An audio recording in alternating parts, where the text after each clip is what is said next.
بسم اللہ الرحمن الرحیم۔ السلام علیکم ورحمۃ اللہ وبرکاتہ۔ عزیز ساتھیو، اللہ تعالیٰ نے انسان کو ایک بہت بڑی نعمت عطا فرمائی ہے جسے دعا کہتے ہیں۔ دعا مومن کا ہتھیار ہے۔ یہ بندے اور اللہ کے درمیان ایک خاص تعلق ہے۔ قرآن و حدیث میں بار بار اس بات کا ذکر آیا ہے کہ دعا تقدیر کو بھی بدل سکتی ہے۔ آج میں آپ کے ساتھ دعا کی طاقت کا ایک ایمان افروز واقعہ شیئر کروں گی۔ ایک دفعہ بنی اسرائیل میں شدید قحط پڑا۔ بارش نہیں ہو رہی تھی، زمین خشک ہو چکی تھی، لوگ بھوک اور پیاس سے بحال ہو گئے۔ حضرت موسیٰ علیہ السلام اپنی قوم کو لے کر میدان میں نکلے اور اللہ سے دعا کرنے لگے، لیکن کئی دنوں تک کوئی بارش نہ ہوئی۔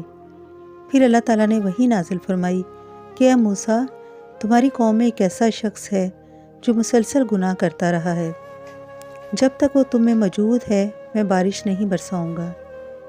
حضرت موسیٰ علیہ السلام نے اپنی قوم سے اعلان کیا کہ وہ گناہ گار شخص خود کو ظاہر کرے اور قوم سے الگ ہو جائے، لیکن کسی نے بھی آگے بڑھ کر اعتراف نہیں کیا۔ وہ شخص اپنے دل میں بہت پریشان ہوا، کیونکہ اگر وہ خود کو ظاہر کرتا تو رسوائی ہوتی، اور اگر نہ کرتا تو پوری قوم تباہ ہو جاتی۔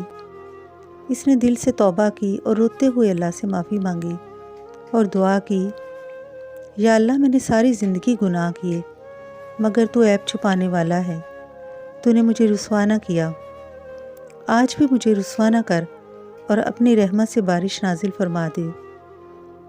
اللہ تعالیٰ نے فوراً بارش نازل فرما دی۔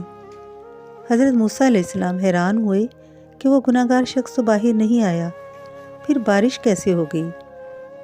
حضرت موسیٰ علیہ السلام نے اللہ تعالیٰ سے سوال کیا کہ یا اللہ، جس کی وجہ سے بارش رکی ہوئی تھی وہ تو باہر نہیں آیا، لیکن تو نے پھر بارش برسا دی، یہ کیا ماجرا ہے؟ اللہ تعالیٰ نے فرمایا، اے موسیٰ، جس کی وجہ سے بارش رکی تھی اب اسی کے سبب بارش برسائی گئی ہے۔ اس نے دل سے توبہ کر لی اور میرے ساتھ دوستی کر لی۔ میں نے تو اس وقت بھی اس کے راز چھپائے تھے، اسے لوگوں کے سامنے شرمندہ نہیں کیا تھا جب تک اس نے توبہ نہیں کی تھی، اور اب تو اس نے مجھ سے معافی مانگ لی ہے، اب میں اسے کیسے رسوا کر سکتا ہوں؟ قرآن پاک میں اللہ تعالیٰ فرماتے ہیں، اور جب میرے بندے تم سے میرے بارے میں پوچھیں گے تو بے شک میں قریب ہوں، دعا کرنے والے کی دعا قبول کرتا ہوں جب وہ مجھ سے دعا کرتا ہے۔ اور نبی کریم صلی اللہ علیہ وآلہ وسلم فرماتے ہیں کہ دعا مومن کا ہتھیار ہے، دین کا ستون ہے اور آسمان و زمین کا نور ہے۔ عزیز بہن بھائیو، یہ واقعہ ہمیں سکھاتا ہے کہ دعا میں بے پناہ طاقت ہے۔ اللہ تعالیٰ ہر دعا کو سنتا ہے، چاہے وہ دل میں ہو یا زبان سے۔ ہمیں ہمیشہ اللہ پر بھروسہ رکھنا چاہیے اور اس سے مانگتے رہنا چاہیے، کیونکہ وہ رحیم و کریم ہے۔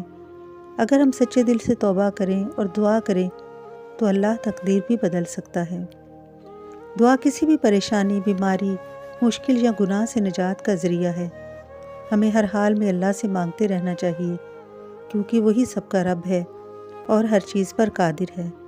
اللہ ہمیں بھی دعا کرنے اور اس پر بھروسہ رکھنے کی توفیق عطا فرمائے۔